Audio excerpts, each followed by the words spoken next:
Hey everybody, welcome to the Renaissance Woodworker Shop Update for September 23rd, 2016.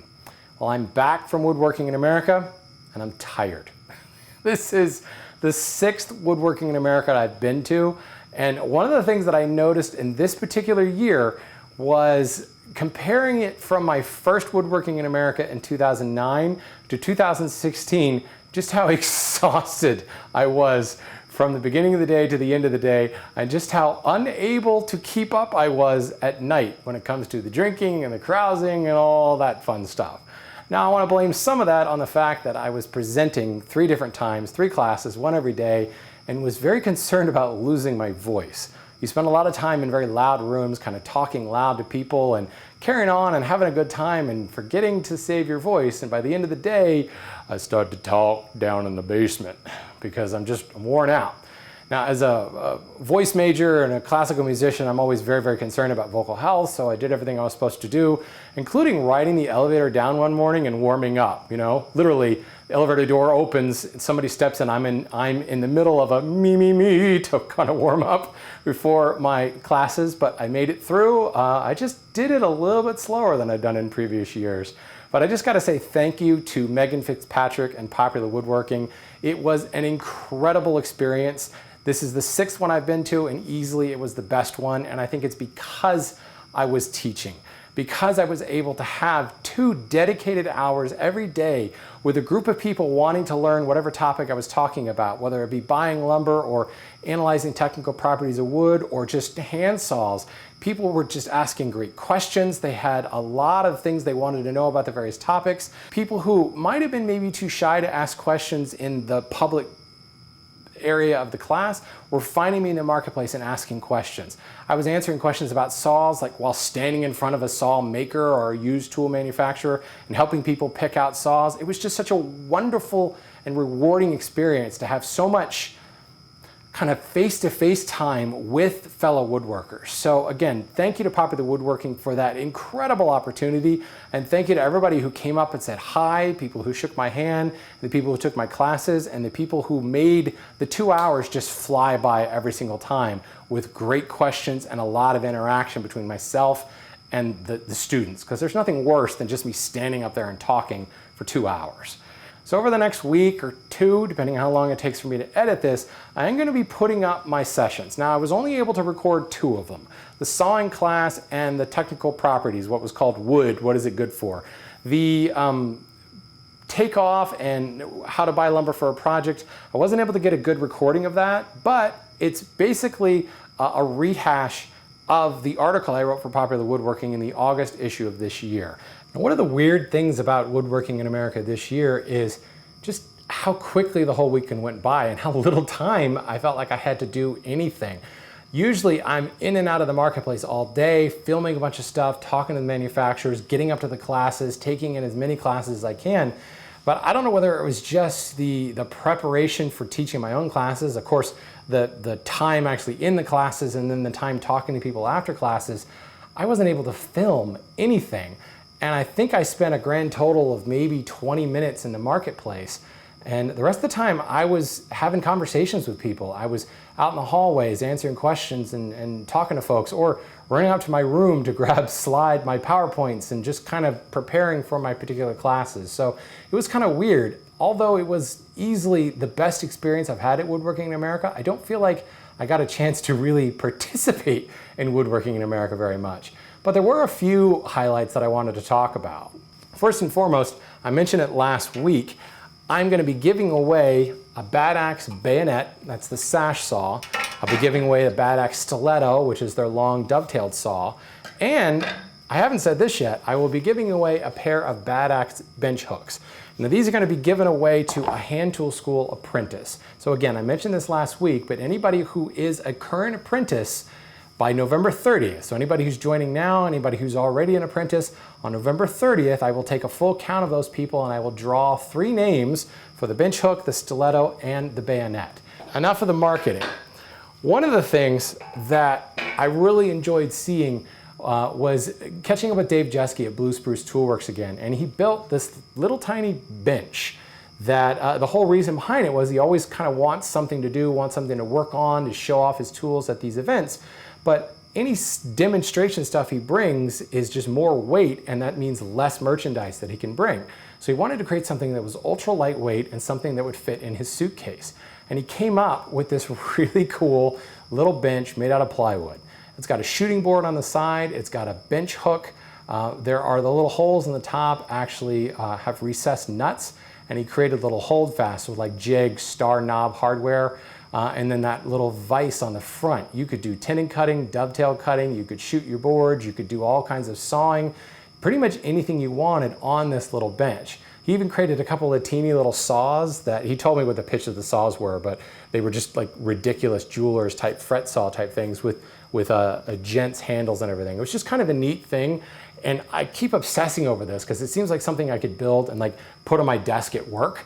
You know, it just seems that if you work in a lumber yard, you should have a little workbench on top of your desk. So I may play with this a little bit and eventually end up making one. Next, one of the only classes I was able to get to was Freddie Roman's class on stringing and inlay. And great class, Freddie, some really good tips from somebody who's been doing a lot of federal style furniture. But the one that I just absolutely have to share, and you'll be seeing in the future as I add the banding and stringing to that Sapili plaque board I've been showing the last couple of weeks. This is a tip that Freddie picked up from Will Neptune. Will actually, I guess, developed this technique. If you're putting stringing in legs, there's all kinds of different cutters you can use, but most of the time you're using a scratch stock. And what you'll do is cut a scratch stock. You just use a little block like this, and you can use a bit of saw plate, or in this case, I've got an old card scraper in here. And you'll dimension the little cutter in your scratch stock to match your banding, or you'll set it to a width that you like, and then you'll plane your banding to match the recess created by the scratch stock. Well, Will said that's just dumb, because there's all kinds of little things that can happen. You can break the scratch stock, and he spent a bunch of time creating the scratch stock without cutting a lot of recesses for banding. Plus, there's a lot of fiddling that goes on. So Will decided to get a cheap index of just high-speed steel drill bits, and you can use a micrometer on the inlay, the veneer that you already have, capture the dimensions of that, and then pick a drill bit. And these are graduated in 64th inch gradations, so you can very easily find a drill bit that matches that. A little bit of grinding to create just a simple bevel on the end, and you can take this drill bit, put it in your scratch stock block, and now you've got your scratch that is perfectly sized to the veneer you already have. It's high-speed steel, so it doesn't dull real easily. More importantly, and this is the real worth the price of admission, is the high-speed steel actually generates heat. And as you're scratching the recess, it burnishes the walls of the wood. Now what that means is when it comes time to glue that stringing in, when you put the glue in, it's normally going to swell up those fibers. Now suddenly your inlay doesn't fit anymore. The high-speed steel burnishes those walls so that the walls don't swell right away, and your inlay fits perfectly even when there's glue in there. So this is definitely something I'm going to be using. In fact, one of the first things I did when I got home was go to McMaster Carr and just pick up a little drill index of high-speed steel. I spent all of $12 on this index. You can even get them cheaper at places like Harbor Freight. I just don't have a Harbor Freight around me. And I've got several scratch stocks like this, but I'll probably end up making a new one that's a little bit smaller, but basically this kind of L-shaped looking thing. You just stick the drill bit in there, tighten up some nuts, and you're good to go. So we'll definitely be seeing that in the future, but I wanted to say that was really one of those light bulb moments that only comes from taking classes from real master craftsmen like Freddie Roman. So thank you, Freddie, and thank you, Will Neptune, for the inspiration for this. So that's it for me this week, folks. I'll leave you with just a couple of highlights from my classes at Woodworking in America, because again, that's all I had time to film. We'll see you next week. One of the reasons that I wanted to talk about sawing when Megan Fitzpatrick first called me and said, we want you to talk here, is because all anybody ever talks about are hand planes. I'm so sick of hand planes. Why do they get all the love? What is so special about hand planes? Because hand planes don't work without saws. If you're going to try to dimension your lumber using hand planes, you're going to be at this a long time. And we hand tool guys don't need any help thinking that we're slow. We're slow already. We don't need anybody to make us think we're even slower. So if you have a saw, you can, what is it? I saw Wood Talk somewhere. Big pieces smaller, right, Matt? That's what we do on Wood Talk. We take big pieces of wood and make them smaller. That's what saws do.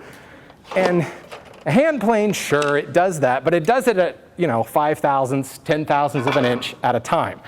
I can remove, whole parts of logs and boards at the same time. So in any project, you've got to create project parts, right? Well, that's what these guys are for. And if you're sawing accurately, semi-accurately, when you do that, all the work downstream is going to be that much faster. It's a domino effect. And anybody who's had sawing problems, one of the first things you hear people say, I can't saw straight. How hard are you gripping the saw? Because have you guys seen this? You hold the saw out in front of you with a nice loose grip, and then when I tighten my grip, you see what happened to the saw there? See how the saw tip just moved on me? Because your arm has all these little hinge points. When you tighten things up, you're actually tilting that saw off to the right, and that's why your saw cut's going that way. A nice loose grip on the saw, you can saw straight. But if your saw handle doesn't fit and it's really, really loose on you, that's really hard to do. This thing, it's balanced. I'm not holding this at all. I could move my fingers out like that. That is a well-fit saw handle right there. I don't think I could saw that way. Maybe I could. But I mean, you could see there's absolutely no pressure on these fingers here. That is one of the reasons that this saw cuts so well, because it fits really, really well. This lesson was born out of working at a lumber yard and assuming that things that were basic, in my mind, well, that makes sense. I use this wood for that, and I use this wood for that, and everybody knows that, right? Not so much. It was surprising to me how many people who had been woodworking for decades, commercially, amateurishly, hobbyistly, I don't know if that's a word, but just really had no clue. And the more I began to kind of talk to people about, well, have you tried this species or this species? There was a lot of, no, I haven't. Well, what do you use? Well, I use cherry and some cherry, and I use pine for like secondary stuff. And people tend to get stuck in a little bit of a rut. And at the root of that, I think, is lumber is expensive. So it's like, well, I really wanted to try, English brown oak, if you can find it, but it's expensive. You're going to find it at $9 a board foot at places that actually have it. And I have no problem comparing species to species, but remember the whole idea of a control species. If you really want to know how African Padauk works, I can spout numbers all day long, and I can stand here and tell you that it's going to be a very hard wood, it's going to be very interlocked, it's going to rip and tear out left and right, it's going to be brittle, it's not going to hold your details quite as well, even though it's really, really hard. It's going to splinter out on you, it's going to turn everything in your shop orange. It is not a very friendly species. I can stand here and tell you this, and hopefully you trust me. If you don't trust me, just don't say anything. But the idea is when you get back to your shops and you're in your house and you go, ooh, I saw some Padauk, what am I getting into? The idea is to fall on what you know. And we know, maybe we know cherry, maybe we know white oak. So like I said, I'll compare whatever to whatever all day long, but just remember, when you get back to your own shop, you can compare Osage orange to African Padauk, and if you never work with either of them, you kind of are like, what does this really tell me? So that's the system that we're here to talk about.